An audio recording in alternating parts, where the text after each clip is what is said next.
영광스러운 부활절입니다. 사망 권세를 이기시고 사흘 만에 부활하신 우리 주님, 지금도 살아서 우리와 함께 하시는 우리 주님께서 우리 부활의 확신과 소망과 능력을 성도 여러분들에게 가득 채워주시기를 기원합니다. 부활절날 저녁이었습니다. 제자들이 한 곳에 모여서 유대인들이 두려워서 문을 잠그고 있었습니다. 그들은 주님이 죽으시자 모든 소망을 잃고 큰 낙심에 빠졌습니다.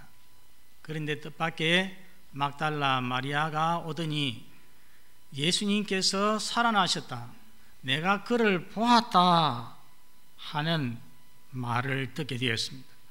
마리아의 말이 사실이길 바랬지만은 좀채로 믿을 수 없는 말이었습니다. 그러기에 그들은 두려움과 놀람과 또 의혹과 혼란 가운데 쌓여 있었습니다. 그때 갑자기 예수님께서 오셔서 그들 가운데 서셨습니다. 이것이 공적으로는 처음 나타나신 것입니다.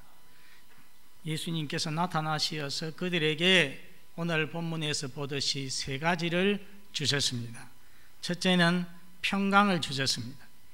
여러분, 주님께서는 그들이 주님을 버리고 도망간 것에 대하여서, 베드로가 자신을 부인한 것에 대하여서 꾸짖지 아니하시고 책망치 아니하셨습니다.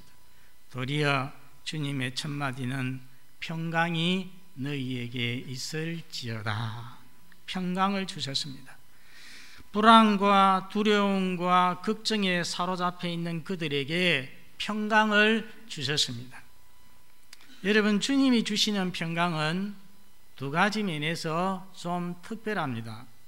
한 가지는 예수님이 주시는 평강은 세상이 주는 평강과 다르다는 것입니다. 여러분, 예수님이 제자들과 최후의 만찬을 가지실 때에 요한복음 14장 27절에 보면은 평안을 너희에게 끼치노니 곧 나의 평안을 너희에게 주노라, 내가 너희에게 주는 평안은 세상이 주는 평안과 같이 아니하다고 말씀을 했습니다.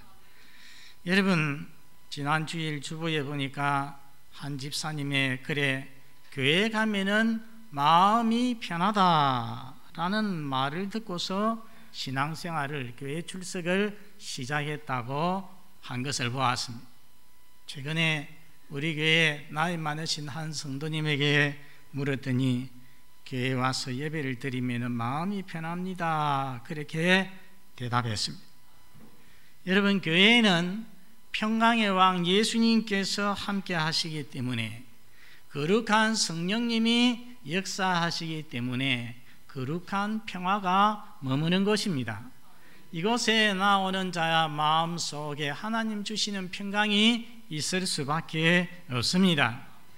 그런데 여러분, 어떤 면에서 보면은 절에 가도,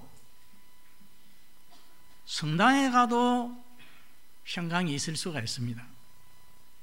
정말 편한 친구들과 함께 모여서 이야기 나누고 시간을 보낼 때에 마음의 평안이 있을 수 있고요, 저 캠핑 가서 좋은 분위기 가운데서 부부가 차를 한잔 할 때 거기에도 평강이 있을 수가 있습니다. 그러나 우리 예수님께서는 내가 주는 평안은 세상이 주는 것과 다르다고 했습니다. 세상이 주는 평안은 가만히 생각해 보면은 외부적인 평안, 분위기가 주는 평안입니다. 그러나 우리 예수님께서 주시는 평안은 그저 분위기가 주는 그런 평안이 아닌 것입니다. 여러분, 우리 인간은 타고난 불안과 두려움이 있습니다. 인간의 주인 되신 하나님께 범죄해서 하나님을 떠나 있기 때문에 원초적인 불안과 두려움이 우리 인간에게는 있다는 것입니다. 이 불안이 있는 동안에는 평강이 없습니다. 그래서 이사야서에 보면은 이사야 선지자가 죄인에게는, 악인에게는 무엇이 없다고요? 평강이 없다고 했습니다.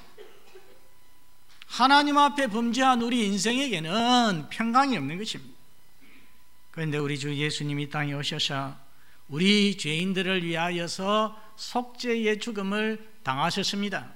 이 사실을 믿고 죄 용서받고 하나님과의 관계가 정상화되어진 사람은 그 원초적인 불안, 죄로 인한 불안이 다 그 마음속에서 사라지는 것입니다. 불안과 염려와 걱정이 사라지고 그 마음속에 무엇이 임하겠습니까? 평강이 임하게 됩니다. 하나님의 평강이 있게 됩니다. 이 점에서 주님 주시는 평강은 세상이 주는 평강과 다르다는 것입니다.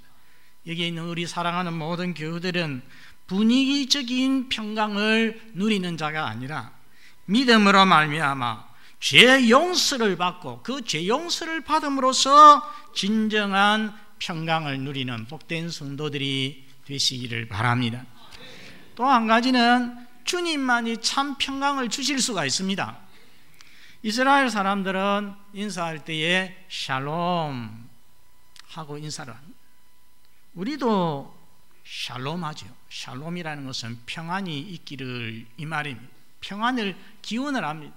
또 우리는 복음송을 부르면서 평안을 너에게 주노라 하면서 평안을 서로 기원하기도 합니다. 그러나 우리의 말은 그냥 인사요 기원일 뿐인 것입니다. 내가 여러분에게 평강이 있기를 바랍니다 하고 인사한다고 해서 반드시 여러분에게 평강이 임하는 것은 아니라는 것입니다. 제가 무슨 평강을 줄 수 있는 사람이겠습니까? 아닙니다. 그러나 예수님은 다릅니다. 예수님은 평강의 왕이십니다. 예수님은 평강의 주인자이십니다. 그러나 여러분, 그 예수님께서 십자가에서 친히 우리의 죄 문제를 해결하셨습니다. 하나님과 우리를 화해시켰습니다. 그러므로 예수님은 실제적으로 우리에게 평강을 주실 수 있는 실제적인 평강 수여자인 것입니다.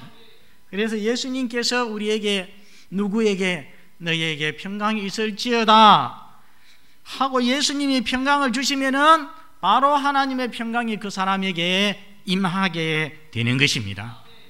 성도 여러분, 이 평강의 왕 예수님은 예수를 믿는 우리에게 이미 이 평강을 주셨습니다. 그러나 우리는 이 평강을 누리지 못하고서 이 세상을 살아갈 때가 많습니다.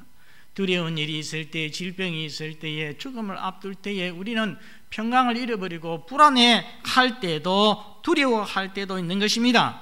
사랑하는 성도 여러분, 세상 살면서 어려운 일 만날지라도 근심하지도 말고 두려워하지도 말고 불안해하지도 말고 흔들림이 없는 참 평강, 주님 주신 평강을 누리시기를 바랍니다. 주님께서 죄 문제를 다 해결하셨습니다. 우리는 하나님 앞에서 어여시 설 수 있는 사람들입니다. 그런데 무엇이 두렵겠습니까? 주님께서 우리에게 주신 이 평강을 언제나 누리는 사람이 되시기 바랍니다. 둘째로 우리 예수님께서는 부활하신 주님께서 오셔서 무엇을 주셨느냐? 미션을 주셨습니다. 미션이 뭐냐? 미션은 보낸다는 말인데 다른 말로 말하면 사명입니다. 사명을 주셨습니다. 21절 둘째 줄에 한번 보시기 바랍니다. 21절 둘째 줄에 아버지께서 나를 보내신 것 같이 나도 너희를 보내노라. 예수님이 나도 너희를 보내노라 했습니다. 여러분, 요한복음을 읽어보면은 예수님께서 나를 보내신 자라는 말을 많이 사용합니다. 여러분, 예수님께서 나를 보내신 자 했을 때에 나를 보내신 자가 누구겠습니까? 하나님 아버지. 하나님 아버지께서 예수님에게 미션을 주어가지고 사명을 주어가지고서 이 세상에 보냈습니다. 예수님은 그게 너무 철저합니다. 나는 아버지께로부터 보냄받은 자, 이 보냄받은 사명을 다 감당해야지 하고서 살았습니다. 그러면 예수님은 어떤 자입니까? 보냄을 받은 자죠. 그래서 예수님께서는 요한복음에 나는 보냄받은 자라고 많이 말했습니다. 이제 예수님께서는 십자가와 부활로 구원을 완성하셨습니다. 아버지께서 보내주신 사명을 다 완성을 하셨습니다. 완성했으니까 이제는 뭐 하겠습니까?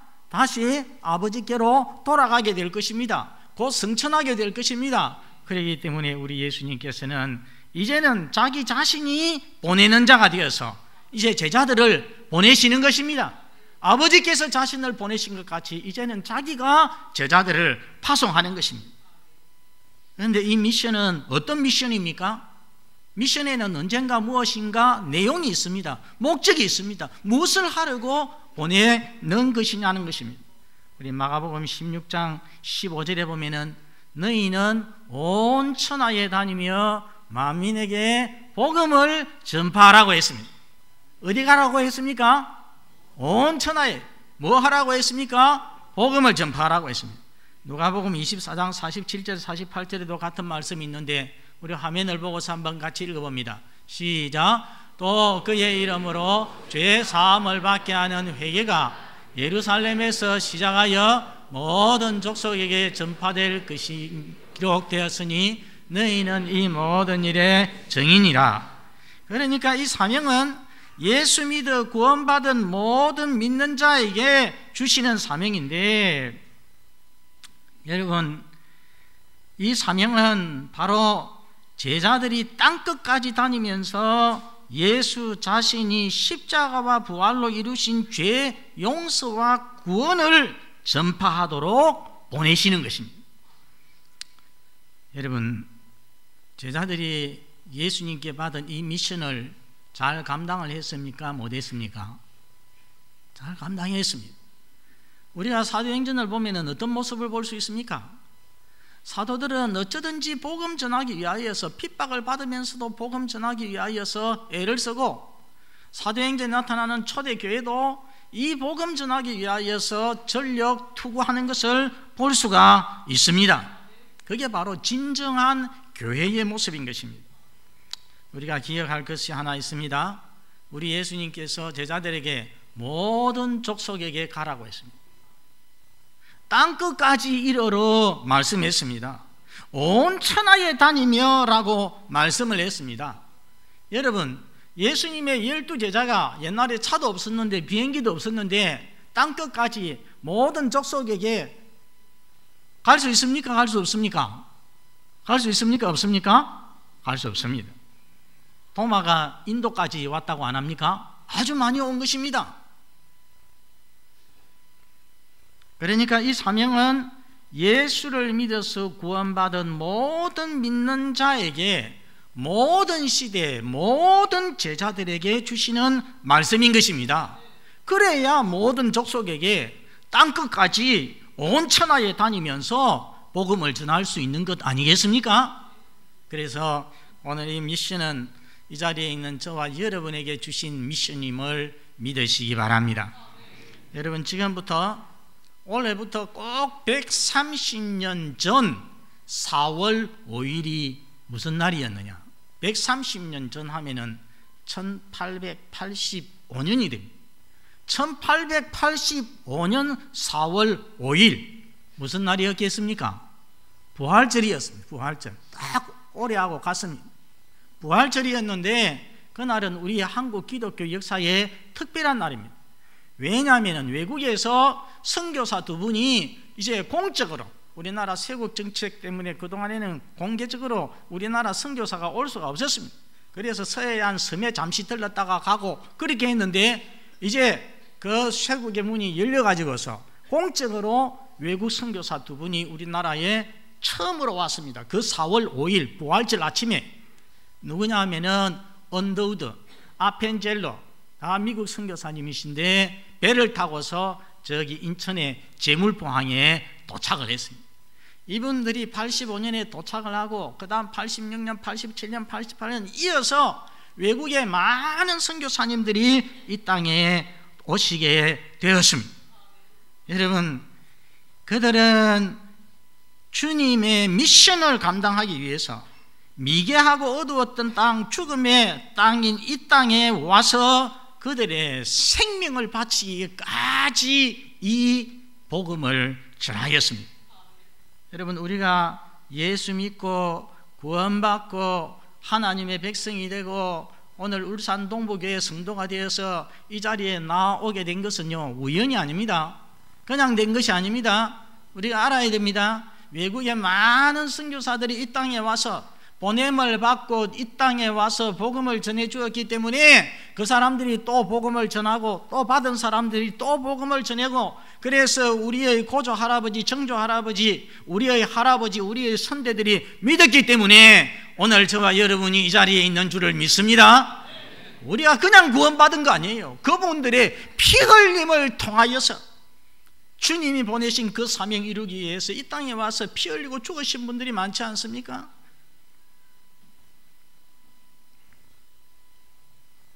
여러분, 그들이 왜 이 땅에 왔습니까? 주 예수님이 나도 너희를 보내노라 했기 때문에 왔습니다. 예수님의 보냄받고 그 명령에 순종해서 왔습니다. 성도 여러분, 우리 역시 이 21세기의 주님으로부터 보냄받은 자임을 잊지 마시기를 바랍니다. 한번 따라서 합니다. 나는 보냄받은 자다. 나는 보냄받은 자다. 예, 이 21세기에 어떤 사람들은 자기 일터에, 어떤 사람들은 자기 가정에, 어떤 사람은 공장에 우리 예수님께서 보내주셨습니다. 갈 때마다 나는 주님께서 보내셨다, 주님께 보냄받은 자라는 사실을 잊지 마십시오. 올해 4월, 5월, 6월 말에 우리 교회에 중요한 행사가 있습니다. 새생명 축제가 있습니다. 어떻게 보면 때가 딱 맞습니다.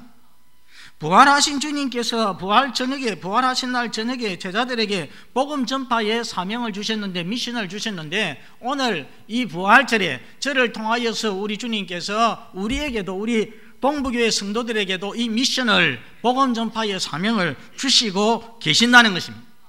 사실 우리는 이 전도의 사명 늘 감당해야 하지만은 지금까지 너무나도 우리의 마음이 식어 있고 우리의 마음이 나태하고 무뎌져서 이 사명을 잘 감당하지 못하고 있었습니다.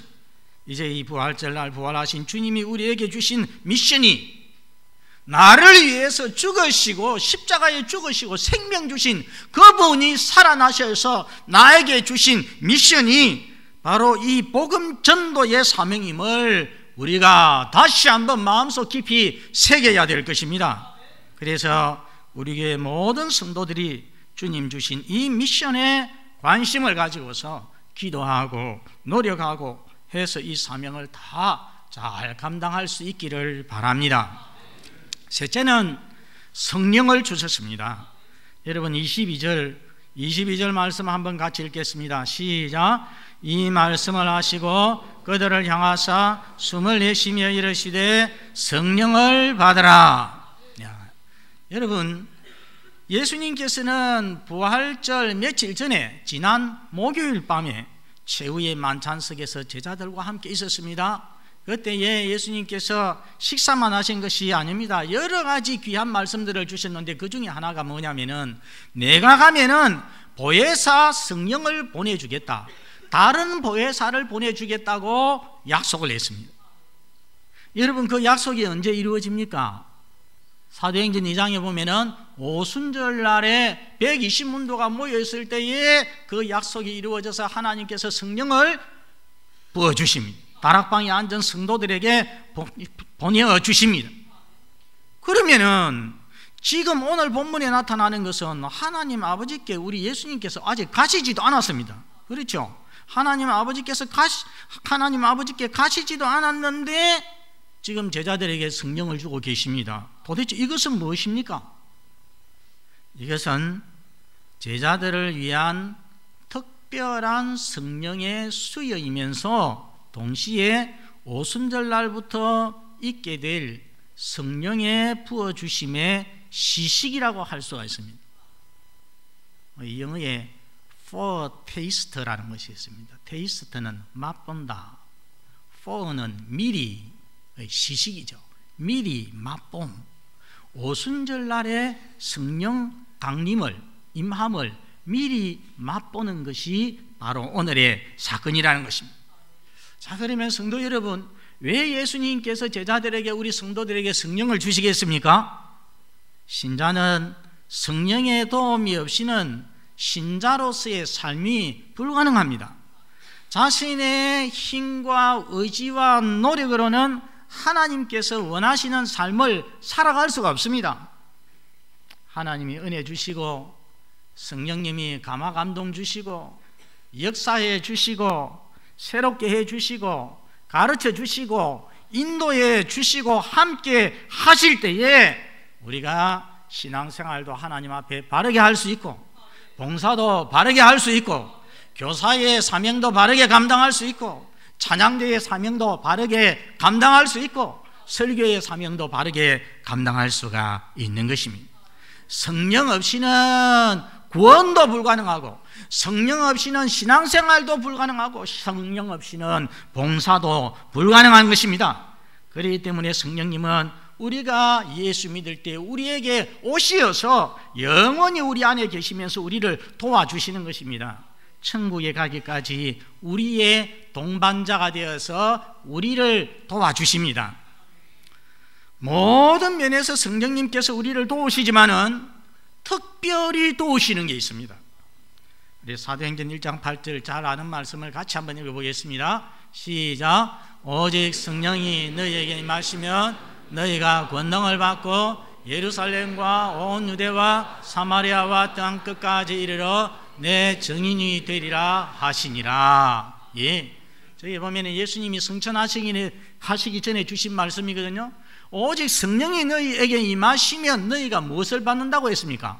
권능을 받습니다. 능력을 받습니다. 파워를 받습니다. 이 능력을, 성령의 능력을 받을 때 뭐가 될 수 있다고 했습니까? 증인이 될 수 있다고, 예수 증거할 수, 복음을 증거할 수가 있다는 것입니다. 여러분, 그래서 부활하신 주님께서 제자들을 파송을 하시는데, 보내시는데 바로 보내지 아니하고 예루살렘에 조금 머물러 있다가 가라고 했어요. 그 이유가 무엇입니까? 누가복음 24장 49절 한번 같이 읽어보겠습니다. 앞에 보고 시작. 볼지어다 내가 내 아버지께서 약속하신 것을 너희에게 보내리니 너희는 위로부터 능력으로 입혀질 때까지 이 성에 머물라 하시니라. 보내시기는 보내시는데 잠시 이 성에, 예루살렘 성에 머물라 하는 것입니다. 뭐 하려고? 위로부터 능력으로 입혀질 때까지. 여러분, 그 능력은 무슨 능력입니까? 성령의 능력입니다. 오순절에 성령의 능력이 입혀질 때까지 이곳에 머물러라 했습니다. 여러분, 부활하신 주님이 제자들에게 두 번째 주신 것이 아까 무엇이었습니까? 두 번째 주신 것이 무엇이었습니까? 미션, 복음 전도의 사명을 주시지 않았습니까? 그 복음 전도의 사명, 그 미션을 잘 감당하도록 세 번째 무엇을 주신 것입니까? 성령을 주신 것입니다. 성도 여러분, 복음 전도하기는 참 어렵습니다. 뭔가 껄끄럽습니다. 한 사람 구원하기가 아주 힘듭니다. 우리의 능력만으로는 그렇습니다. 그러나 우리가 성령의 능력을 힘입고 의지할 때에 그 능력으로 충만하여서 전도하게 될 때에 우리는 능히 이 미션을, 복음 전도의 사명을 감당할 수가 있고 죄인도 구원할 수가 있는 것입니다. 사랑하는 성도 여러분, 부활하신 주님 오늘 제자들에게 나타나시어서 세 가지 주셨어요. 믿는 자에게 참된 평강을 주셨습니다. 주께서 십자가로 이룬 이 평강을 늘 누리면서 사시는 여러분 되시기를 바랍니다. 또한 복음 전파의 미션을 주셨습니다. 우리를 위해서 생명 주신 그분이 주신 미션입니다. 이 미션을 초대교회 성도들처럼 잘 감당하는 저와 여러분이 되기를 바랍니다. 또한 성령을 주셨습니다. 성령을 사모하고 간구해서 충만해서 이 성령의 능력으로 살고 이 성령의 능력으로 주의 교회를 봉사하고 이 성령의 능력으로 전도하는 우리 교회 모든 성도가 되시기를 바랍니다.